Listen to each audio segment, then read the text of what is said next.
that came from other elements within the battalion. And then even my platoon sergeant, he came from 175, and 175 was very different back then. And they changed our mentality. One of the, and I talk about him all the time. Josh Wheeler was my squad leader, and he was always pounding in our head, like, hey, every training, every time we do PT, every single thing that we do, we need to do it like it's the last time before we go to war. It wasn't because he had this premonition. It's just he knew that that was the job of the military. Like, we got to be prepared at all times. That's what we're supposed to do. Well, and let's get into Josh Wheeler up front because you did All bring right. him up. Josh Wheeler, to the viewers, many of know who he is. He's a former Army Ranger, went to Delta Force, was killed in what is a very famous hostage rescue mission where Pat Payne won the Medal of Honor and Josh KIA got the Silver Star. Could you tell our audience what your memories of just Josh as a human, Josh as a guy, like what was Josh Wheeler like? Josh is probably one of the most influential people in my entire life as far as the military and being a man. There's a few other, Bernie Felino and Chuck Albertson also are definitely up there, but Josh Wheeler was huge. And the reason is stuff that I already talked about. He came over to our platoon. He was my squad leader. Another great Ranger, Casey Cassavant, who was killed with Blackhawk when he was there. We were team leaders together.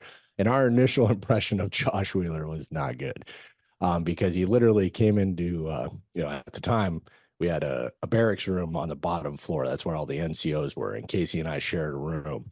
And Josh came in, I don't even remember, it was like 4:30 in the morning, kicked open our door and said, team leaders are up before everybody else. What the hell are you guys doing in bed?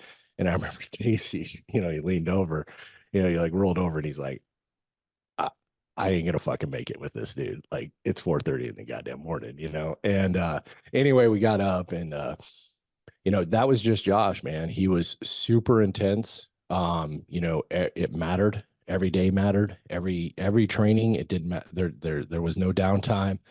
If we had time, we needed to be doing something, weapons maintenance, training, CQB, glass drills, vehicle searches, any kind of battle drill, knock out a bunker, anything like, you don't need ranges to do this stuff. You have the quad, you have vehicles in the back parking lot. Like, you can practice this stuff all the time. PT, if we're not, doing training, like, let's do 2-a-days, run in the morning, hit the gym in the afternoon. And at first, it was so different than what I was used to. I was very turned off by it. But, just to add a little bit credence to it, prior to Josh coming, I was the guy with the calendar on the wall. Literally, 265 days till I'm out of the Army. Like, I could not wait to get out of the Army. Like, it was a done deal. Like, and then, you fast forward 6 months later, I'd re-enlisted. I was a newly promoted sergeant. And I couldn't imagine doing anything else with my life, and this is, rolling into, 2000 into 2001, but that wasn't just all Josh was. Josh also was somebody that, I did a lot of stuff in my off time with. We went hiking, we went mountain biking, we remodeled my kitchen, remodeled his kitchen together. He had kids at the time. I didn't have kids at the time when we first met. Like, we did everything together, and he was always like that, like always just a man on a mission, always a man on a task, let's do chores, so he taught me a lot of stuff, and I mean, I'm from the backwoods of Montana, so, but his just mentality about stuff was very, very different. Like, I remember spending an entire block leave, treeing, cutting down trees in his backyard and my backyard, and laying grass in my entire backyard, remodeling the entire kitchen and redoing part of my fence, that got burnt and all this stuff. Like, we spent the entire block leave doing it, together, and, just going in between our houses. Like, we spent a lot of time together, and, I seen how he, interacted with his kids and his wife and, and then just Rangers. And it was very different than anything I'd ever experienced. And it made me go, okay, this is the man that I want to emulate. This is the man that I want to be like. And then as you know Josh more and more, and you realize where he came from, one, he came very poor. Had, I think, 3 or 4 sisters or brothers that, he used to work, he was terrible at school, but, he used to take any odd job that he could.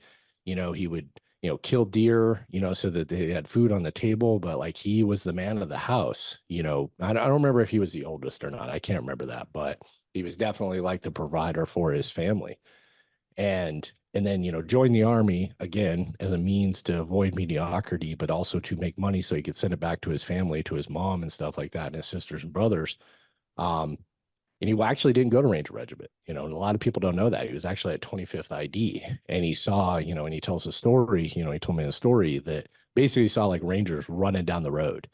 So he's like, who are these guys? And he like broke off from his formation, like getting yelled at by his squad leader and everything else. And he was trying to keep up with these Rangers, like run with him because he's super competitive guy. Like I've watched that guy like run himself till he almost died just because he was trying to keep up with somebody, doing whatever it was, carrying a log or whatever it was. Cause we used to always just do, kind of crazy things, and he couldn't keep up with them. And he like damn near killed himself trying to keep up with these guys. And so when he got back and he linked up, he's like, "Who are those guys? Like who are those guys? Those are the Rangers down the street because we were right up the street from them. 25th ID. That's where they used to be." Um, and he's like, "I want to do that." And I can't remember if he went to Ranger school before Ranger Regiment or not. I can't remember that, but it wasn't very long after that he was in Ranger Regiment. So he actually was an import. And did you deploy with him once the war started? Yeah, so yeah, 2001, we were in Germany doing a training exercise when September 11th happened. And I remember it, and I mean, obviously everybody remembers September 11th. They remember where they were. We were actually getting ready to deploy into the box into GMRC. So we're outside like in Hohenfeld, and it was actually a really nice day. It was a really beautiful day, and so we're outside, which is unusual in Hohenfeld. Hohenfeld's like it's just like any other NTC rotation or GMRC rotation. The weather's always shit, and it was actually a really nice day. And we're outside, 0 miles gear. XO comes out and says, "Hey, a plane hit the World Trade Center," and we're like, "Oh, that's freaking weird!" Like, holy shit, that's a kind of a random thing.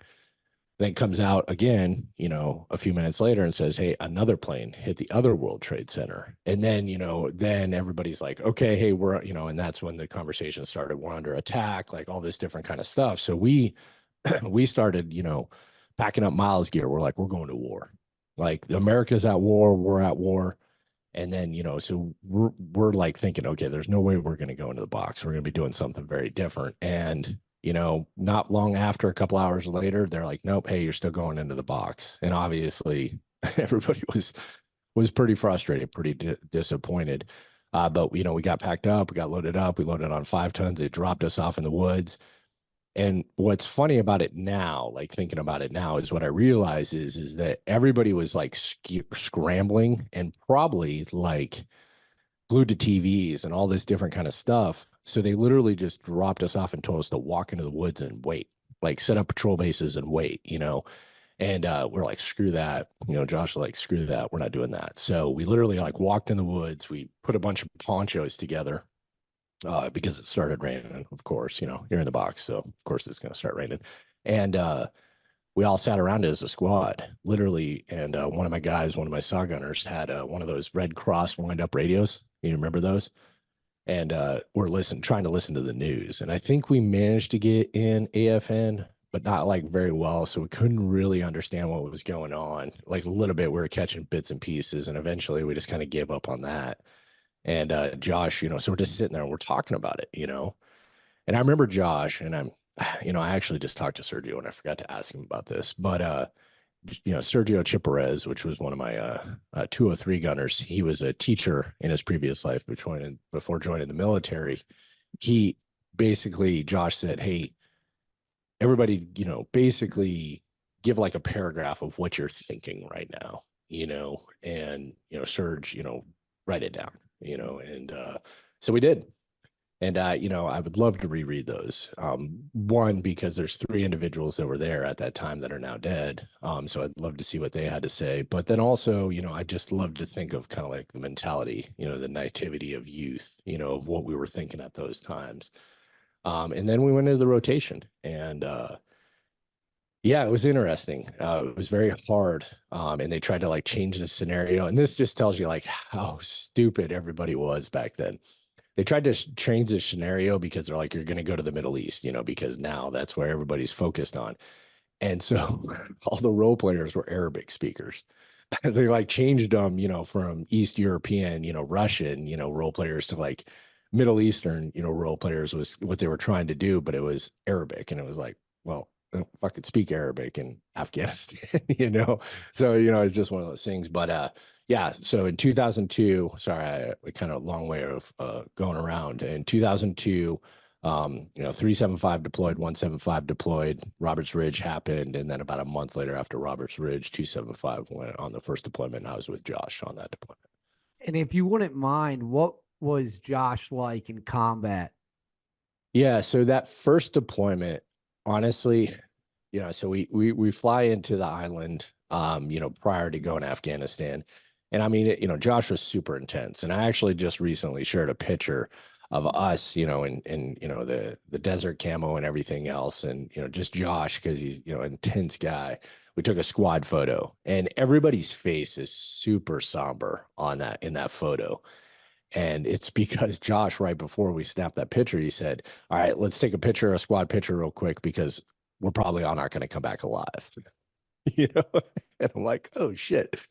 So everybody's face is super somber. But we get off the island and Josh is like, I remember us landing and he's like, all right, everybody keep their weapons on them.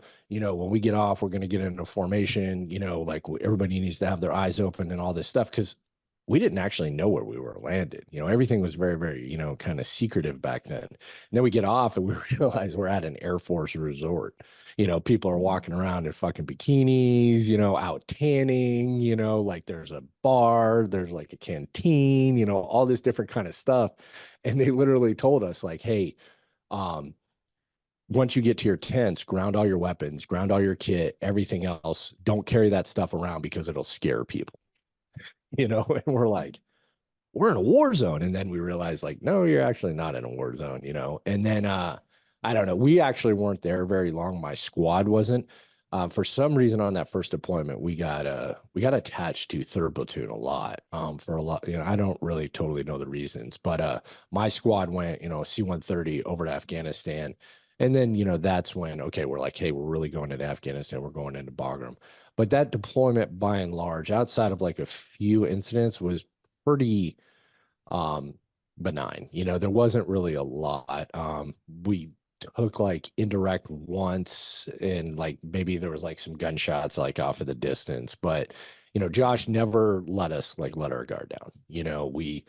Yeah, sure, we would have times where we'd sit around and play spades or something like that. But, Josh was always like, hey, we're going to go out and patrol. We're going to do all kinds of stuff. We're going to train. We're going to keep on training. We're going to keep on doing PT. We're going to improve, because his big thing was always chores, like, man, we're going to get up and do chores, so do PT, eat breakfast. And then now we're going to spend the day, part of the morning doing chores, so we'd be, sandbags, concertina wire, all different kinds of stuff, Um, so he was intense, but at the same time, he did have a calmness, when things did go sideways, like, cause there was multiple incidents, where, we, where we didn't know, like we were going through like villages and stuff like that, you just don't know what you don't know, and, he was always calm. He was a very, very calm guy. He was very direct.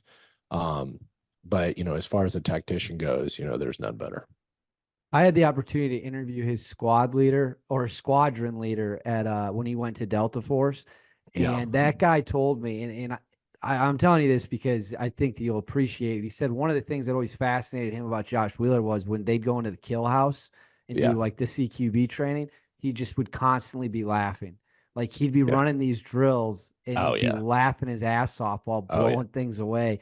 And his former squadron leader said, he's like, I hope that when he died, he was smiling because that's how he would have wanted it. And he was this is his squadron leader said, Josh Wheeler was a larger than life figure in an organization where everyone is a Yeah. larger than life figure. He was elevated above virtually all of them. So I really appreciate you taking some time to remember Josh. Do you remember where you were when you heard that he'd been killed?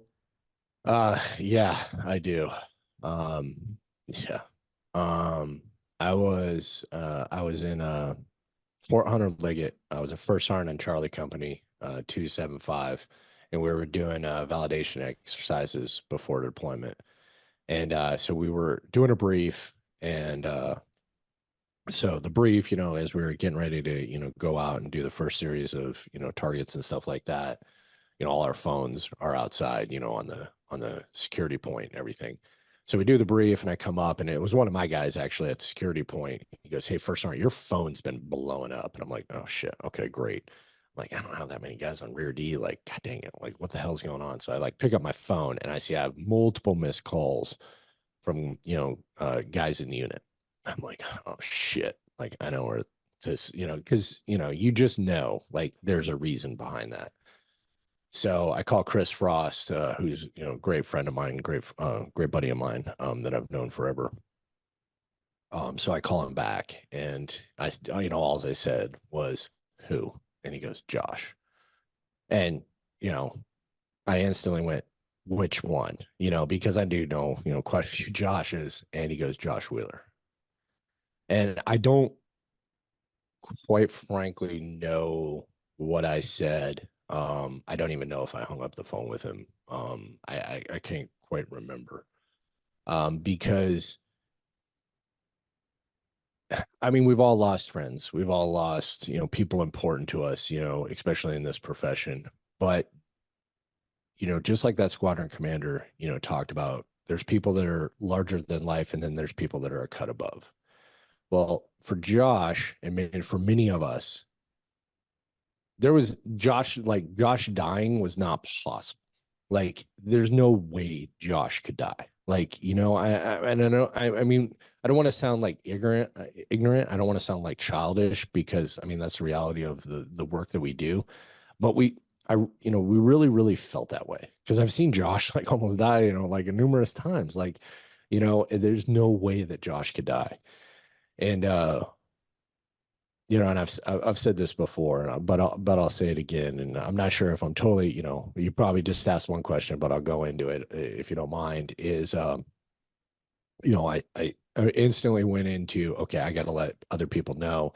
So I started making phone calls. I started telling people, hey, Josh is dead. I don't know much. All this different kind of stuff. And the last call that I made was to somebody I've already referenced before, Sergio Chiparez, and it just all kind of finally just like caught up with me in that moment. And when I called Sergio, I couldn't talk. Like, I was crying, like, and I was, and again, I don't know. I mean, he told me like, you got it out, but because I've talked to him since, but he's like, I was worried. Like, he's like, I was devastated just like you were, but I was worried because I've never seen you like that. And the next 2 days, man, I'll tell you, and it was very, very bad time to not be in your element, not be functional, but I was not functional as a first sergeant, because we're going through a training exercise, and good thing is I had phenomenal platoon sergeants and a company commander that I'll love to the day I die. John Stahaley, Lieutenant Colonel John Stahaley, is currently a 191 commander over in Graf, Germany. They covered for me pretty much. And finally, I went and I talked to the chaplain, and it was a start of me working through shit that I hadn't worked through, in a long time, going all the way back to my childhood. And so bringing this, this kind of, to a head right here is I like to think that in Josh's death, he saved my life one last time. Because had I not done that, I don't know where I would be. I was a pretty messed up individual. Like, I had packed away years, decades of trauma and issues and everything else. And I finally got like help, and I finally did the things that I needed to do to work through those problems and to come to terms with a lot of things. But it took that. And it sucks that it took that. Quite frankly, I wish Josh was still with us, and life would have went the way it went for me. I would give anything to be able to call Josh right now. And I think about that fucking daily. I would love to be able to talk to him, even if it's just some random, email that I would get from him when he was traveling the world, talking about, his escapades up in Norway or whatever it was, and I say that because that was like the last email exchange we had. was he was up in Norway. So, which was a couple months prior to that. So, Well, yeah. I think on behalf of not just the viewers, but the country, I think it's important people realize that Joshua Wheeler exists. They are more than willing to pay the price sacrifice that they do. And this country is better off for it. And if people don't know his story, I can't encourage you enough to Google it, read about it wherever you can, watch interviews like this one, because Josh Wheeler was a great American, and we're not going to forget him no matter how many years go by. So I cannot thank you enough. And we're going to get into a lot of things you just mentioned, but I cannot thank you enough for taking the time to really shine a light on the legacy of Joshua Wheeler. Next, I want to pivot because you did kind